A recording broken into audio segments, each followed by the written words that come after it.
and where do you get your focus from? Ooh, well, first of all, that was amazing. And I don't know if you remember the first time we met, but it was the last performance of In the Heights off Broadway. You made it to the last show. We were like, Rosie, Perez is here. And it was the day we told everyone we were moving to Broadway.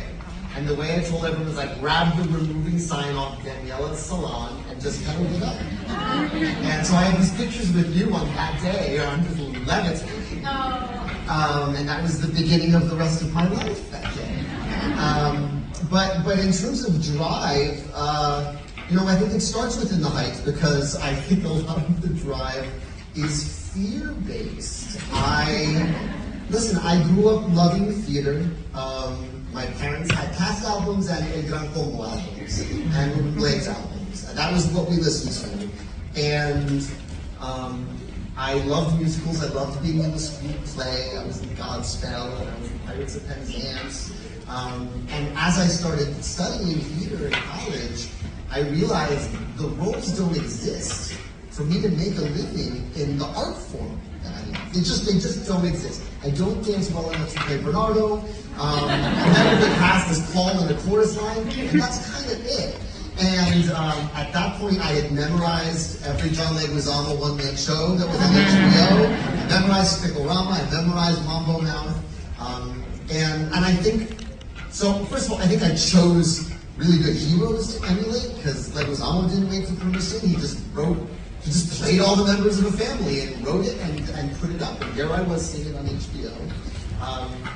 When I was in high school, Robert Rodriguez was just coming into his own with El Mariachi and Desperado, and he wrote this book called Rebel Without a Crew, all about how he made his Hollywood calling card with $8,000 by maxing out credit cards, selling blood, and like being a lab rat for experimental medications to make his budget.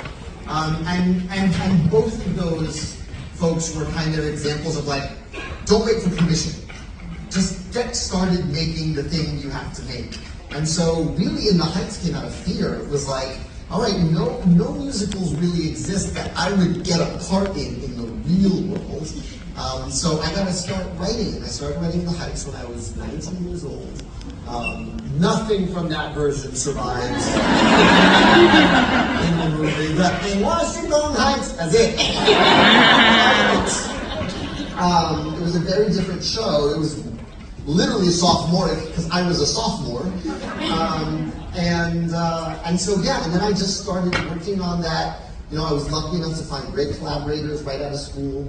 I think you said like that's the resume of like an 85, 90-year-old. I feel like an 85-year-old. But I think the really good luck I had was I found collaborators I trusted who made my work better. And I'm talking about Tommy Kail and Alex Lacamoire and Bill Sherman and Kiara Hughes and Andy Blankenbuehler, who made my work better, and particularly with Tommy, someone who said no when we weren't ready, which is something we don't talk about a lot. We kind of always jump at the first chance we get, and a lot of this business is about saying yes. That's really important. But there were a lot of moments in the development of The Heights where it was important to say no. We got into a festival that wanted to put us up, and we would have gotten a Times review, but we weren't ready for a Times review in 2002. The material wasn't ready. And I remember Tommy Kail saying to me, being like, I don't know what being in this festival can give us, and we're not already doing our own. We're meeting every weekend, we're making the show better. So let's just keep doing that.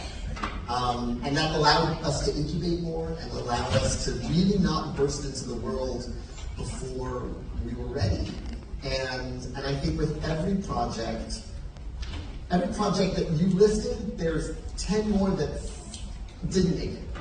And I think it's important to know that one good idea doesn't get you to the finish line, especially when you're writing a show. It's hundreds of good ideas. It has to fall in love with you as much as you have to fall in love with it. And you have to come to the table, you come to the blank page every day with, well, what else can I bring to it? What other idea works well with this? And so, I mean, that was a very rambling answer, but it began out of fear, out of just, I want a life in this business and I don't think anyone's going to give it to me. So